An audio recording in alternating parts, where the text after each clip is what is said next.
Welcome back to Uplink. I am once again Andrew Hamilton, joined here by my co-host Roy Ogletree. And it's the only place on the internet where you're going to find out about all the latest gaming news, and we never take a week off ever. Nope. Especially when we're in West Virginia and we fell behind on all the things that we were supposed to record. Mountain Mama, you know? Yeah, absolutely. Today we're going to cover a few subjects here. We're going to talk a little bit about Overwatch 2 and its very troubled launch. We're going to talk about Modern Warfare 2 and its upcoming launch, plus its post-launch content. Talk a little bit about the Microsoft Sony thing once again. And we will touch on a big announcement out of Konami that happened this week. So let's just hop into it with our first subject here. Overwatch 2 has had a very rough time getting going. First few days, you had queue times of 40,000 players waiting at any given time. I saw a couple of YouTubers and streamers and stuff compare it to the weirdest battle royale game they've ever played, where you just have to outlast the other players, and that's how you win, and your reward is getting to play the game. But not for very long, because there were also DDoS attacks, and those were causing some pretty significant issues for connectivity. So you get into a match, you play for 10 minutes, and then you get kicked out of the match. Then you're back in the queue waiting for your turn. Where does this fall in the battle royale sphere, I guess, the battle royale, power rankings, if you will? Is this fourth or fifth? The battle royale thing was a joke. That was just a joke they were making. It's not actually a battle royale. Oh, it's not? No, it's a team shooter. But the joke was that lying to me. My bad. The joke was that, waiting around for 40,000 players to be able to get into the game that you downloaded to play felt a little bit like outlasting everyone in a battle royale. Oh, outlasting everyone to just play the game. Yeah, to even just be able to get to play the game. See, this is what happens when you don't pay attention. I don't play Overwatch no one does. Apparently nobody can play it. But for any game trying to get in, I just wouldn't play. Yeah. If I did invest my time in this game, which I don't. Yeah. I mean, I just wouldn't play the game. That's the same thing I had, especially even when I went to go try to play Overwatch 2. I got in, I saw 25,000 people waiting ahead of you, and I went, oh, no. Not even a chance. Not even a little bit. Not even, I don't care if this game is free. I have games I paid for that I could play. And this is not doing it. So, the thing that bothers me about this whole situation is that, for one, they delayed Overwatch 2 a whole bunch of times for many reasons. We are not getting the single player or co-op campaign thing that we were promised. We're not getting that until next year now. So the game clearly wasn't fully ready to launch. But worse than that, in order to prevent fracturing in the Overwatch community, they decided to also can Overwatch 1 altogether. It's gone. You can't, if you own a physical copy of Overwatch 1, when you put it in the system, it's going to launch Overwatch 2. Overwatch 1 no longer exists. It's been replaced by Overwatch 2. So not only were people being locked out of the game that they did purchase, because Overwatch 1 came out at a full price, but now they couldn't even enjoy the upgraded version of the game that Overwatch 2 was supposed to be. Well, if it launches Overwatch 2, if you have the physical copy, do you just now have the Overwatch 2 for free anyway? Yeah, Overwatch 2 is free to play though, so it doesn't even matter. But you still paid $60 for that original one. Yeah. So I don't know. It's messed up to take off a game offline. I know it's a live service game, but it's weird to take it offline in order to facilitate your new game. But it also felt like a way of forcing players to go to what they may not enjoy as much. Like Call of Duty, if you don't like this year's Call of Duty, last year's Call of Duty is still active. And the year before that's Call of Duty is still active. You can still go back and find matches of Modern Warfare 2, the original Modern Warfare 2, being played because those servers are still up. So you're not forced to play this year's Call of Duty if you don't want to. Now, full disclaimer there, if you go back and try to play a Modern Warfare 2 match, you will be met with hackers and infinite jump ability, but also that's kind of fun. That's what you're getting into. Yeah, if you're doing that, you already know. But I don't know. It just seems weird to take off. Obviously they just didn't have the server space to like facilitate Overwatch 1, because they can't even have the facilities to make Overwatch 2 playable.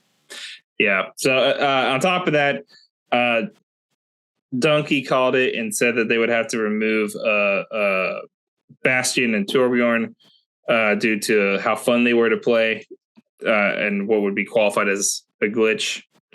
And so they did remove both those characters, and they'd have no plans to bring them back until at least next month.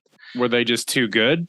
So were they OP? I'm not really sure what the full story is on both those. I didn't look into the overall thing. I know one of them was that basically you could do a set of things to make it so that Bastion had unlimited mortar strikes anywhere on the map, and you could just launch those repeatedly, which I thought that's the kind of chaos that I love in games like this. But I also understand why you would not want that. He unlocked the America hack. Yeah, he's got the unmanned drone strike on lock. I'm not sure what happened with Torbjorn, but I just know that they're both out of the game now. They were balancing issues with them during the beta, which is odd that they didn't fix that before they launched the game. Again, adding to my point that I think they probably could have waited a while to launch this.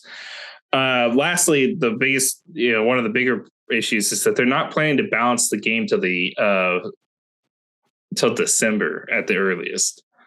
And for a game that only has a competitive mode, is only designed for competitive play, I don't care that there is a casual playlist. Most of your player base plays competitively at some level. You would think that they would do better at balancing things pretty effective immediately whenever the community is speaking out in large volumes. I now look and I get that it takes time, but you had all the time you wanted. You didn't have to put this game out right now, and it was free to play. So you really didn't have to put this game out right now. People are still playing Overwatch. I mean, we're going in circles here, but people are still playing Overwatch 1 and buying physical copies of it. And I'm sure paying money to play to use add-ons in game, like all of these games are known to do. Yeah, well, you have the loot box thing, and that the battle pass situation in this game also not great. The whole phone call or phone number requirement thing that thankfully they scrapped is making its return in Modern Warfare 2 now. Luckily, only for PC players, but it's just, I don't know. There were a lot of issues here. I hope that they can get around to fixing it, but this is just an example of, dude, you could have waited. You just should have waited. You just could have waited. Like, I think this is a great example for a lot of studios, which we've already had examples of this. We just had Battlefield a couple of years ago. Yeah, exactly. So Overwatch hadn't learned anything, but I think people need to learn from this whole debacle. But like, as using that as a transition into the next topic, the Overwatch, which is seemingly shot themselves in the foot the entire way, was like, you know what? Actually, the phone number thing is probably actually bad, but now Modern Warfare is like, let's take a page out of that book. Yeah, weirdly enough, they decided, and on paper, it kind of makes sense. If you're just looking at it in black and white, you're like, oh, what's a way to deter hackers from making spoof accounts and going in and being a piece of crap on their not real accounts? So then when you ban them, you're only banning the account they don't care about, Yeah, you're shadow banning them. Basically. So the phone number thing is designed to hold people accountable. Unfortunately, it has the unintended side effect of if you are a gamer who has a prepaid phone, you have a landline only or something like that, those things do not count. So it remains to be seen what the issue is going to be like with the PC player base for this. I'm not sure. I know I've already seen a lot of people up in arms about it, but I think that legitimately the right call here was to not do it on console for sure. Because, yeah, I mean, that's your largest section of players. Why would you do that? We'll see how it goes with PC. Maybe they're just testing it out to see if it's a good deterrent. Most hacks happen through PC, so I feel like this isn't a problem for it. Anyone with like a prepaid phone, like you're unintentionally alienating a, for lack of a better term, the poorest of your audience too, which isn't a good look to begin with. Now, you know, how many people are actively that like can't afford a phone plan and stuff are actively hacking on PC and stuff like that, who this would affect, I have no idea. But like it would be just kind of a bad look to be like, look, I know you can't afford like a normal phone plan. Sorry, you know what I mean? Like, yeah. Like phone plan, and we talked about this a couple episodes ago. Phone plans are ridiculously expensive. Yeah. Yeah, they're ridiculously expensive. There's also, you know, if you're in that 17 to 18-year-old range, you may not have your own phone plan yet, so you're just stuck with whatever your parents are offering you. Hell, yeah. I'm still technically on my parents' phone plan. I just pay for my phone and stuff. Yeah, because it's cheaper. Like I said, it is. And I got grandfathered into unlimited data and stuff. And that kind of stuff is, there's a lot of variables. But if my parents had prepaid phones or whatever, I would still probably be on a prepaid phone because it would have saved money regardless, you know? So why is that specifically, like, I might have missed what you said about why it is a prepaid, why that affect, like. I'm not entirely sure. I guess because they view prepaid phones as almost the equivalent of lines. Like burner phones, maybe. Yeah. It certainly kind of seems like that's what they're looking at it like. And to be fair, you do that. Go ahead. You do see that still sometimes, not very often, but you do see that people go out of their way to use prepaid phone devices as burners a lot of the time. But it's mostly like if you're doing something, you know, illegal. Yeah, not hacking on a PC, like not hacking for a video game.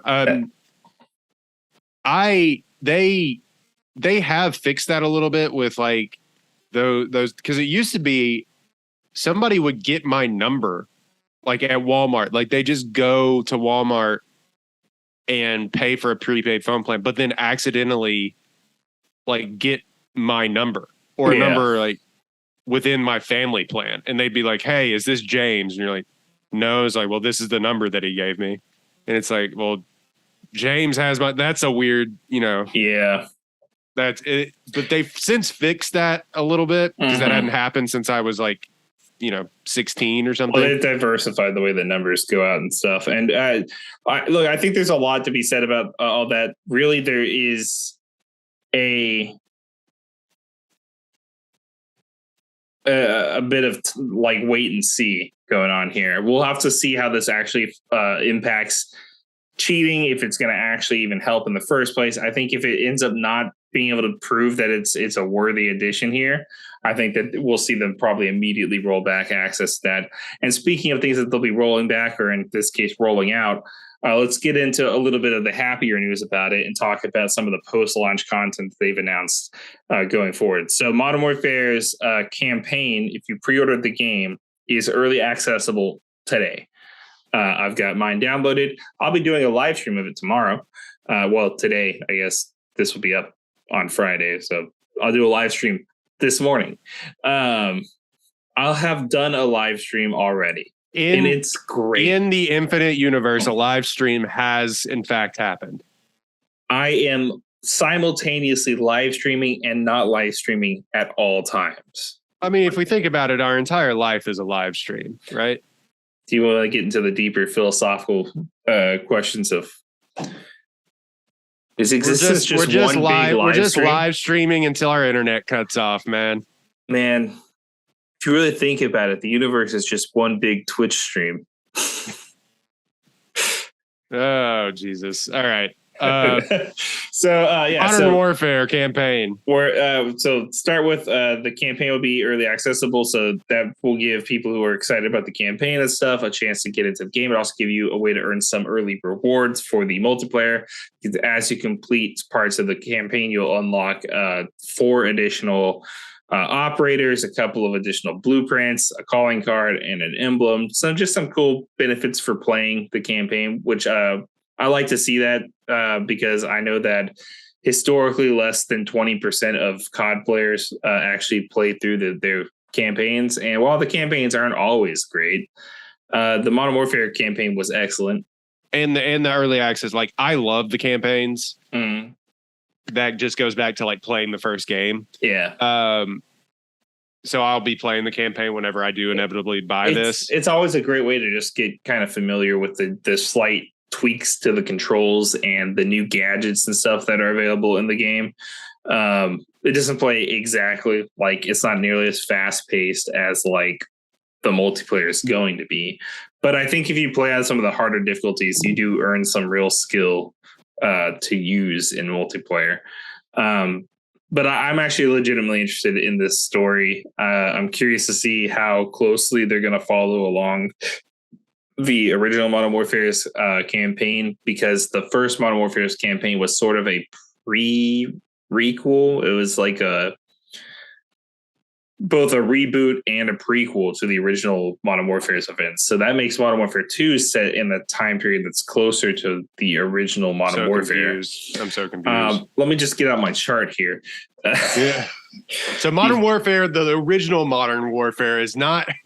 We'll do a diverging timeline video someday, but just know that I without having touched the campaign for this game at all, I think that this is setting up like a quadrilogy of movies or of games instead of a trilogy, culminating in a Modern Warfare 4 that will have a more explosive finale and stuff.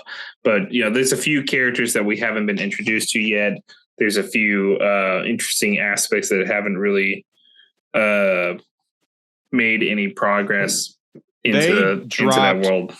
They dropped the Modern Warfare campaign trailer during the MLB playoffs, and it looked really, really good. It was really well put together.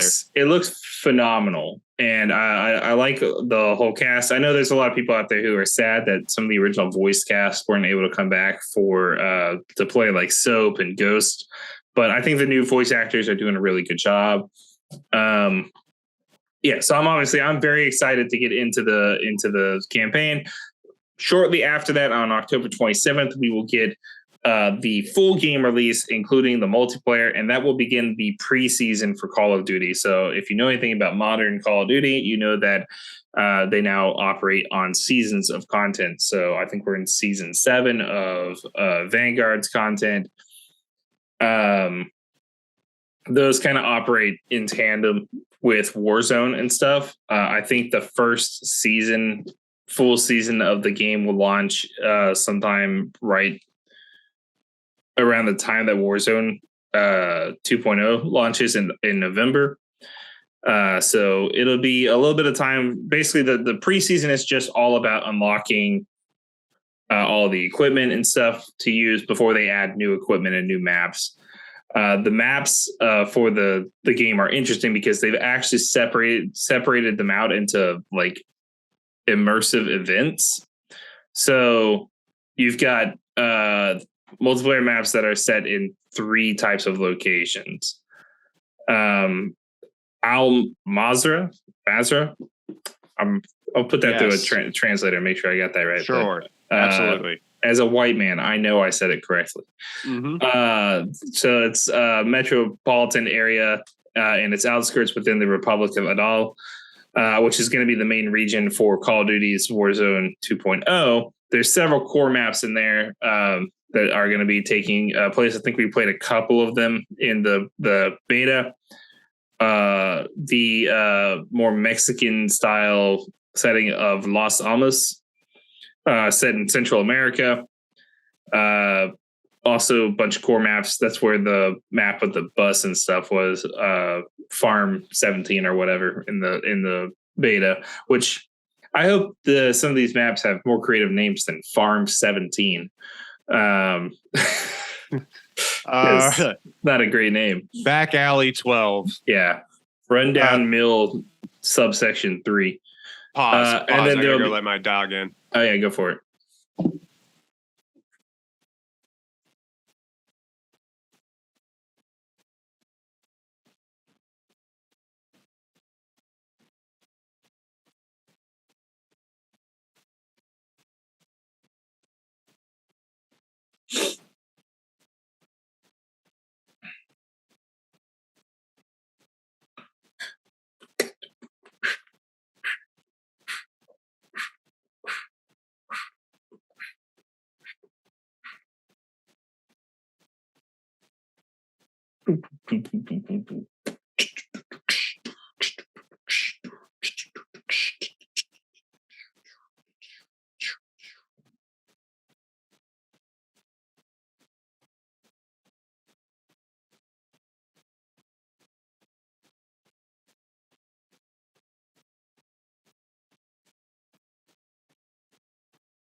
Sorry, he just likes to like stand at the door and like stare at me.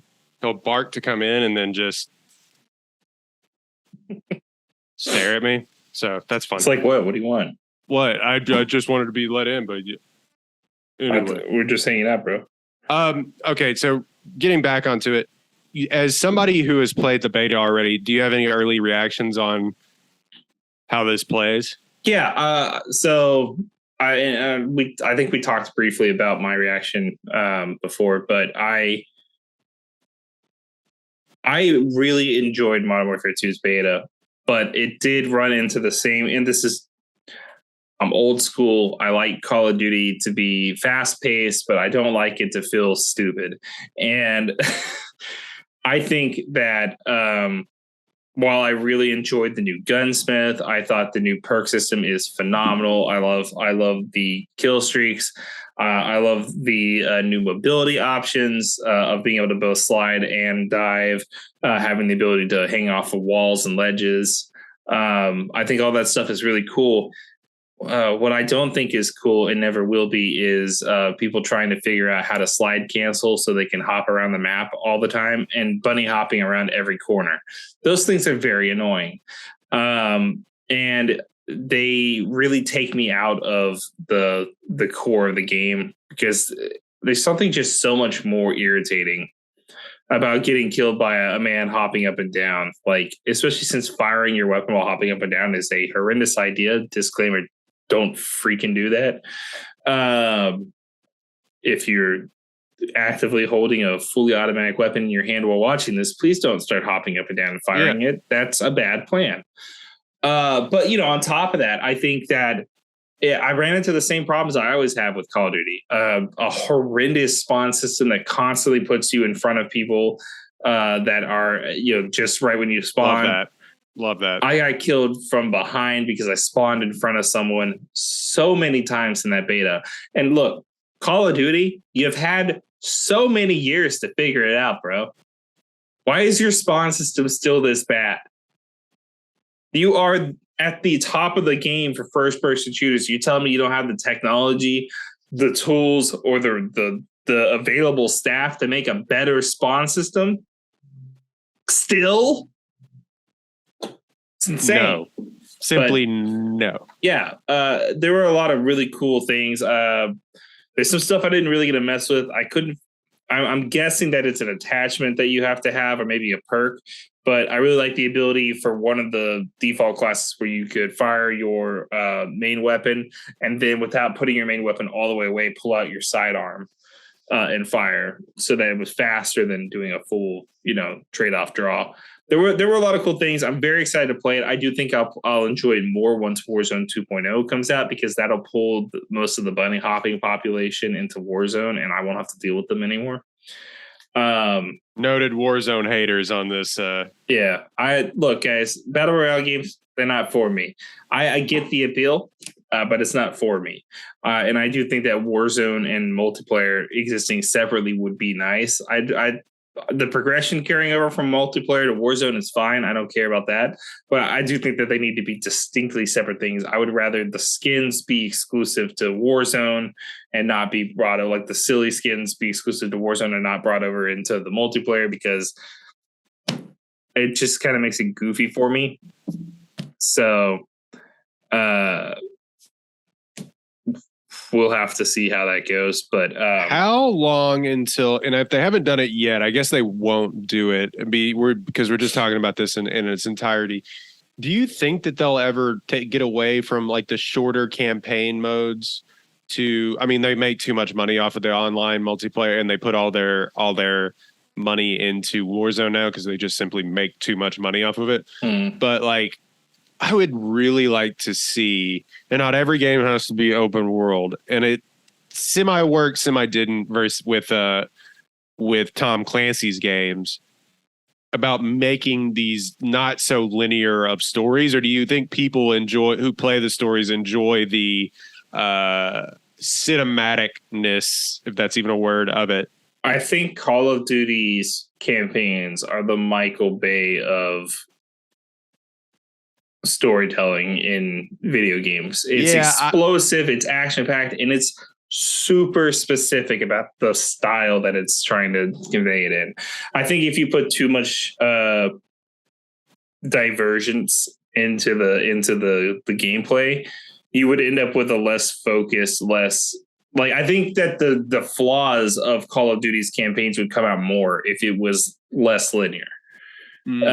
Because one of my least favorite campaigns of recent memory is Call of Duty Black Ops Cold War, which had these like side missions and things you could select and stuff, and it felt very disjointed, and I felt annoyed sometimes by certain aspects of it because you were solving these mediocre puzzles, but you had to go get clues from this one specific spot and this one. It felt very collectathon-y and annoying to get through. So I'm actually excited for something more streamlined. I also think that there's an overabundance of those kinds of games that are open world or even open-ended, and that we don't get as many solid, just straight linear path games that I can just sit down and mainline and say that was a good story or that was a bad story. Right. This set piece worked, this one didn't. I kind of miss the old days of being locked into just a movie style cinematic nature of a story without having to worry about whether or not I went and found the correct, loadout or whatever early in the game, or what's the, what do I have to min spec to be able to beat this raid boss at the end of the level of on this map or whatever. It just feels more focused. I was like, okay, well, there's a world where you could make this like a Far Cry game and maybe more people, and Far Cry did okay business, but like where you can make this like I'm just thinking of an open world war game. Yeah. But then again, you are like just simply in these Call of Duty games since the beginning of time. You're an operator sent on missions. It's not like your guy has this huge, and they semi put backstories in these. It's not like your guy has this sort of like you're your own character. You know what I mean? You're playing as a character who has a role, and you take on multiple characters' roles throughout the campaign normally. I think that there's also the problem of that most of the time Call of Duty campaigns contain real world nations armies, and you wouldn't want to give players free reign over those over those military operations. Again, because we've all done a war crime. Yeah. And you would not want to facilitate those kinds of things from players, and they cannot be trusted to not do that. on top of the launch of the Battle Royale and the multiplayer, in November, during that first season's launch, which I think they're calling the first season Reloaded, we will see special operations make their return with their co-op missions designed with a very dedicated, like, again, kind of linear path mission design. I'm actually really excited about this. I don't know if you ever played back in whenever like Battlefield 3 or the original Modern Warfare 2 were out. They both had kind of a Spec Ops style thing. There was a mission in Battlefield 3's co-op thing where you could earn an achievement that just was called Ninja. And me and my buddy Michael sat there and played the ever-loving crap out of that mission. You had to go and, like, you were sneaking around, take out like a hostage situation where you had to sneak into the base. So you had to take out all the guys with a silenced pistol, but you also had to eliminate all cameras, because if you got spotted by a camera, you had to go loud all of a sudden, and it was a firefight. So the objective was to not get caught at all during that mission, and then take out both targets at the end of the map of that level with simultaneous sniper shots. Took us a long time to do, but it was fun doing it. There's a mission kind of like that called Low Profile that's part of these. Looks like there's about 4 or 5 of the main ones, and then there's a few other like more standard, like, oh, hey, go through here and this is a swarm of bad guys coming in or whatever, or deactivate these bombs before the bad guys get you. I think that it's going to be real fun to play through those again, and I'm actually really looking forward to it. Did we talk to girls in high school? Oh yeah, I talked to lots of girls in high school. Sure. Cut that out, because some of those girls may accidentally see this and they don't like me. Just a lie. He's lying. I've actually never met a woman, and I don't have kids. We've never once talked to a woman. Neither of us have spouses. But the Spec Ops missions are interesting. It was more fun, I guess, when you could play locally. I think obviously there's no communication error there. Yeah, you're never gonna have a disconnect. Yeah, but we don't go into each other's homes anymore. That doesn't happen. I would never. Can you imagine telling your fiance, telling my wife, just be like, hey, I'm going over to Andrew's house. We're gonna play Spec Ops. Like, what? What are you, 12? No.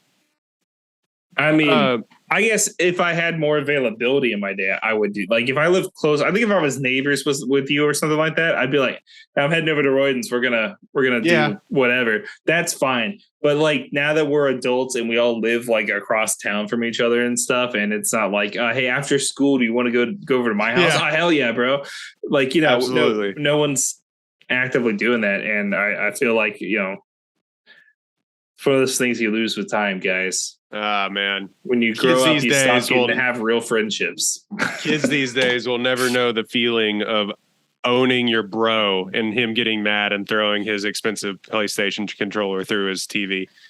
I'd still go to my friend's house if I was a kid today. Sorry, I didn't sleep last night. And just absolutely wreck him in whatever game he had available, even if it was just by showing him I can get more kills than him. Let's talk about, speaking of kills, let's talk about Silent Hill. Yeah. So Konami, years later, after the cancellation and firing of Silent Hills and Hideo Kojima, has finally announced what they're doing with Silent Hill. And it's a lot. They're doing a lot with Silent Hill. So we got multiple trailers. We got 1, 2, 3 new games coming down. Well, two new games and 1 old game, but being redone. Coming down the line, and it's looking kind of like it might end up being a good time for Silent Hill fans. We're getting a Silent Hill 2 remake from Bloober team, who goofy name, but they made that game The Medium earlier this year that was pretty well received. Though that's a very mixed reception on its themes and ideas, but that's a conversation for a different day. We're getting Silent Hill Townfall, a all new Silent Hill game with a vastly different aesthetic to the Silent Hill 2 game. And then we're also getting Silent Hill F, which is also an all new game that looks like it's going to be a very interesting take on the Silent Hill franchise. I didn't like that at all. That made me feel weird. I didn't like that trailer. Yeah. That trailer made me feel weird. Silent Hill F. When her face fell off. You Yeah. have like, what is it? It's not agoraphobe. What's it? When you don't like holes in a lot of things. Like, have you seen? Do you know what I'm talking about? Yeah, like I can't remember what it's called. Fear of many holes. It's like if you type in "fear of," it's like one of the first. Trypophobia. Trypophobia. Yeah. Yeah, I didn't like that. I didn't. I don't have that, but I was unsettled by the holes in the arms growing flowers. Didn't like it. Not a fan. I don't know how I feel about this. Full disclosure here, full transparency. I'm not the biggest Silent Hill fan. I think I played Silent Hill 2 when I was younger, but I don't think I even finished it. I know I played the first one all the way through, but I don't think I finished the second one. And I played the remasters, which were garbage versions of those games. And the first time I ever got excited about a Silent Hill project was the first time they canceled something I really cared about, and that was Silent Hills. PT was the scariest thing I have ever played. Still to this day, is still the scariest thing I've ever played. Because it was so well designed and horrific, and you could really feel that combination of Del Toro and Kojima kind of fusing together to make this monstrosity. These look like a return to form for the Silent Hill, like just standard Silent Hill fare to me. I think Silent Hill F maybe has a far more unique look to it. And Ryukishi 07, I think that's how you say his name, is a very well-known horror manga and anime creator in Japan, who's known for making some of the most terrifying psychological horror animes out there. And so I think there is a little bit of promise here from that perspective that we're going to see a bit of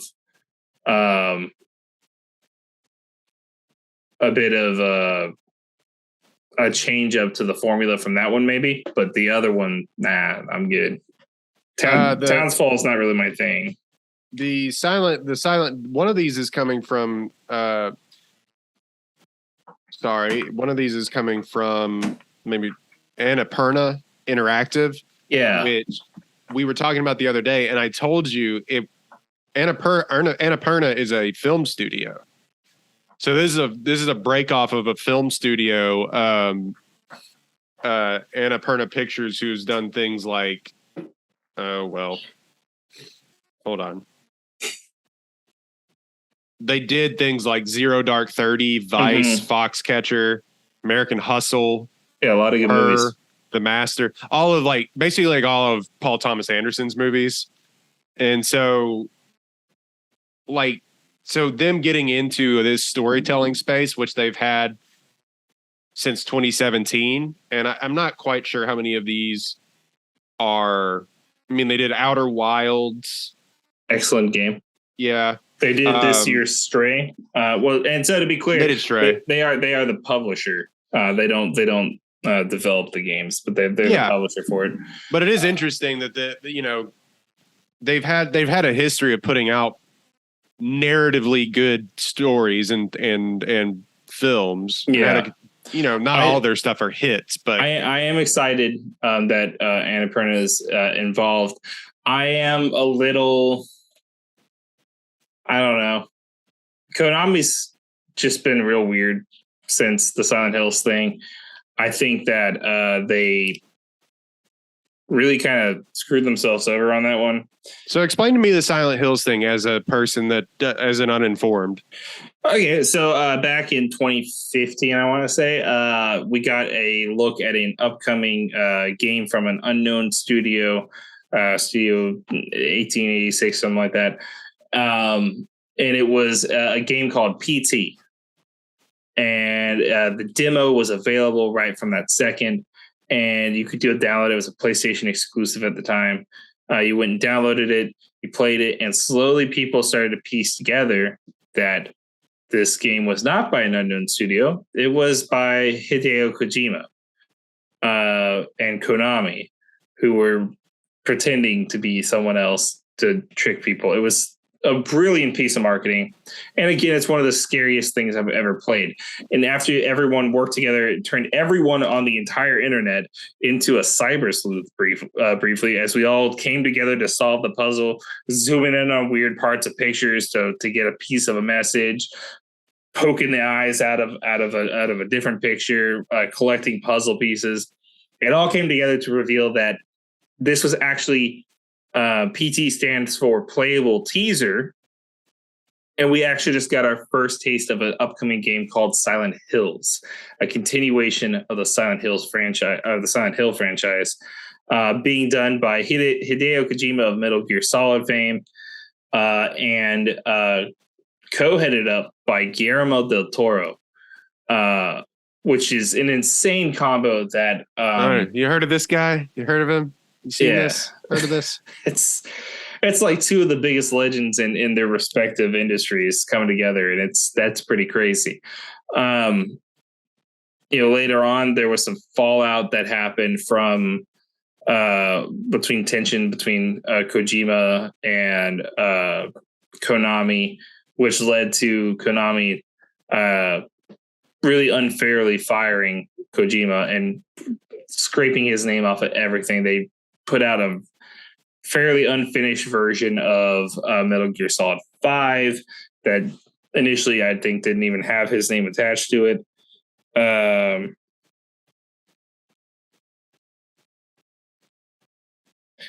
And they ended up canceling the game after Kojima left because, there wasn't anyone to take it up because Del Toro dropped out after Kojima was fired.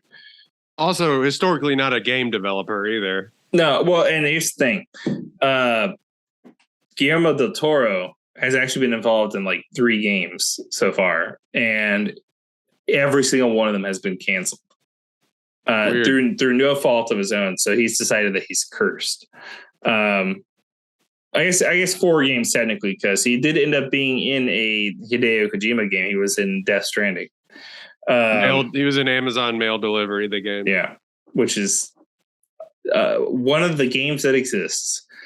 But Silent Hills was probably the most promising revelation in the horror genre of games in years. And when it got canceled, and they even pulled it from the PlayStation Store, so that's why if you go look up PT PS4, you're gonna find people selling PS4s that have PT still installed on it for a stupid amount of money. How long was the demo? The demo was decently long. It was a few hours long, but it was decently long for a demo. But it was its own contained experience with some real terrifying jump scares. If you want to get spooky on Halloween Day, go look up someone's playthrough without commentary. It's terrifying, even without being in control. Just thinking about the lady being behind me all the time freaks me out a little bit. Awesome. Totally a thing I'll do. Yeah, that's one of the things that they did in that game that really messed with you is the Lisa was attached to the player model, so she was always right behind you, but you could never see her because it was first person. Thanks. Yeah, and she makes noises like. I'm good. It's good times. I haven't been a Silent Hill player. Yeah. If you've watched this show, if you know anything about me, I have missed several important games over my lifetime. Royden's only played like 4 games. I've never played a single game. And granted, look, I was really young when the first Silent Hill came out too, and there was no way in hell my parents were going to buy me Silent Hill. I didn't even own a PlayStation. I played it at a friend's house. Yeah, so there's just no way that they were going to buy. I was playing like Crash Bandicoot and stuff, sue me. But like, I do recognize, and even I understood how big of a deal it was when they came out with a movie based on the game. I do recognize the place that Silent Hill holds in narrative storytelling within video games. It's a great narrative jumping off point for psychological horror, and it's like the opposite of Resident Evil, because Resident Evil is a game about defending yourself against the horrors, and Silent Hill is about coming to terms with the horrors within yourself. It's a little more introspective. That being said, I do get Resident Evil and Silent Hill completely flip-flopped all the time. Oh, I know lots of people do. They came out around the same time, so. On top of that, I don't care, man. Yeah, that's fair. I don't care. I'm not gonna like I understand. Yeah, I'm not. I understand. Like, but even people on Twitter, when like that, it wasn't on your feed or anything. Like, you didn't retweet this because like most of the video game content that I see on my Twitter feed does come from stuff that you have retweeted or just pops up because Twitter recommends that you like this. Yeah. But I do follow a couple of people, and somebody just out of nowhere was just like, nobody has given a damn about those Silent Hill games in 20 years. And he was so serious about it. Yeah. And I don't want to take one person's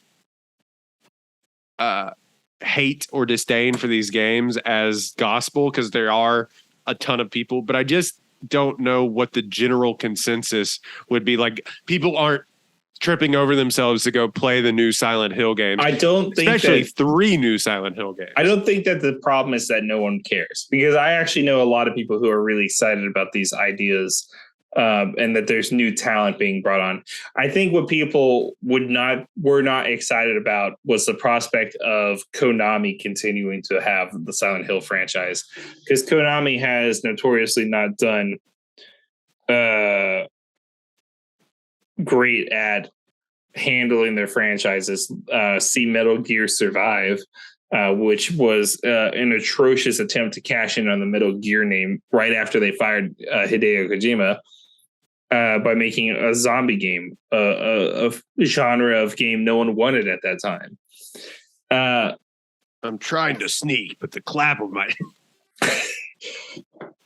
Sorry. Mother Base, come in. The clap of my ass is so loud it's alerting all the guards. It's alerting the guard. I'm tummy thick. Snake. Have you seen the Red Dead version of that? Yeah, the one where he's like, "Oh, Dutch, I'm trying to sneak." Dutch, hey, we're Arthur. Not. What is that Arthur's big ass I hear? Oh man, yeah, that is my biggest problem in stealth games, is that I'm always trying to sneak around, but unfortunately I'm so dummy thick the clap of my ass cheeks does alert all the guards within the area. That's why I've never been good at Assassin's Creed.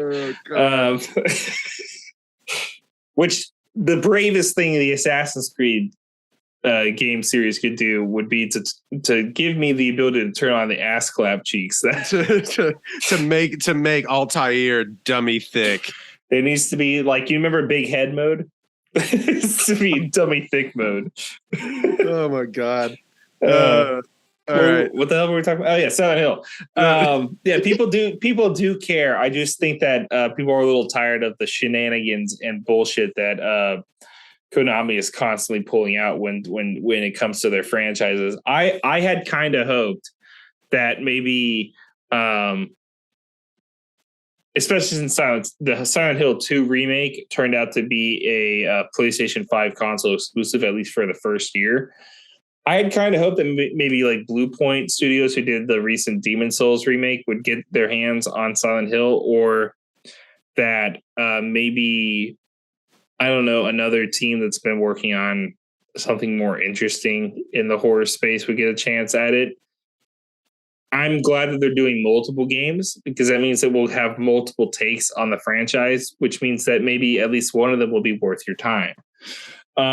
We've seen this from studios. They're just like, we have this property. We're going to go all in on this property. So Konami weirdly makes most of their money from like pachinko machines and gambling. Gaming is like their secondary business. They do not care about these franchises. I'm surprised that we haven't just gotten like, I don't know, a random. Konami is just like slot machines, basically. Yeah. No way. Yeah. That's where they get most of their money. And I guess they own like trading cards, some trading card games. They own the rights to Yu-Gi-Oh! And stuff. But it's like, if you don't really want to be in the gaming industry, you don't have to be. You could just sell, like you have brands worth a lot of money, just sell them. Cash out, bro. They are worth so much money. Yeah. In revenue, they made $26.2 billion 2 years ago. Yeah. And then look at how many games they released that year, because it's not that many. What the hell? Yeah, you're right. Yeah. In addition to being they say they're a video game company, but in addition to being a video game developer and publisher, it also produces and distributes trading cards, anime, pachinko machines, slot machines, and arcade cabinets. Yep. That's where they make most of their money. That's insane. I had no idea. Most people don't know because Konami to America has primarily been like on the same level as like Capcom in the mindset here, but obviously Capcom makes a lot of games with a wide variety of interesting concepts, and Konami makes Yu-Gi-Oh! In one of 3 flavors. So we'll see. I mean, I'm excited to see a new take on the Silent Hill franchise. Yeah, I mean, that's really all I got. I don't really. Yeah, we're talking in circles. I got nothing else to say about it. Do you have any other game? I mean, you've been playing the beta and everything. Do you have any other games that you've been playing, or what else are we releasing soon? So I'll have 2 reviews coming up here this next week, and we've got one coming from our own Roy Ogletree. Also, still gotta write that bad boy. I did not play the game that I was supposed to last night. All right, well, we'll get to it. As long as it's within the 2-week period, I don't care. But PGA 2K23 is going to be coming from Royden here relatively soon. And quick review. It's fine. There's golf. They do a golf in this one. They do a golf. If you like golf, you'll play the game. If you don't like golf, you probably won't. Nothing here for you. Sorry. Play Mario Golf instead. Play Mario Golf. Play Mario Golf. You'll have a better arcade experience than what 2K do. Yeah. So like, I'm not gonna knock it if it's a golf sim. Yeah. There's just not much else there. If it's doing what it's doing and it's doing it well, good. I'll have both a Modern Warfare 2 campaign review. I'm going to review the campaign, Warzone, and multiplayer all separately. So we'll have 3 reviews total for Modern Warfare 2. But we'll start with the campaign. I'm going to start my playthrough today. And then I hope to have the review up sometime next week, alongside a review of Warner Bros. New game, Warner Bros. Discovery, I guess now. Gotham Knights, which, as I'm currently looking at on the screen above my computer, is doing not great in the review sector. So we'll see what my feeling on it is. God of War early playthrough for some people. Have they released any? Like, I saw people were getting access to it. They haven't released any like teasers. No, not yet. And I'll be honest with you. If they have, I'm gonna avoid them because I'm going in completely untouched on this if I can, especially by outside opinions. I did not mean to even see these Gotham Knight ones. God damn it, Arthur! Could you please try to keep it down? Dutch, I'm trying to sneak, but I'm dummy thick, and the clap from my ass cheeks keeps alerting the Pinkertons. Hey, is that Arthur's big ass out here? Oh, great! Now you got him going too.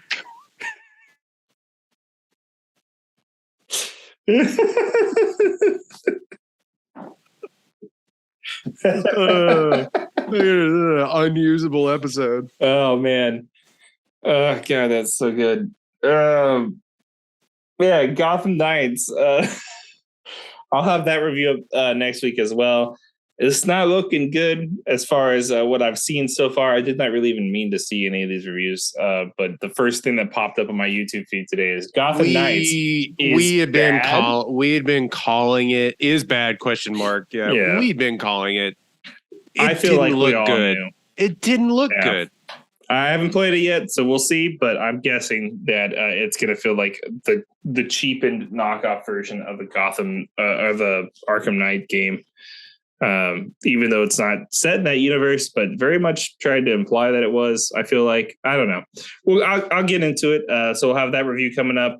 We'll have a couple of new fun videos I'm doing. I'm going to talk about some Pokemon stuff here soon. I've got some developers who are going to sit down and do some interviews with me for a video. So a lot of fun stuff coming up.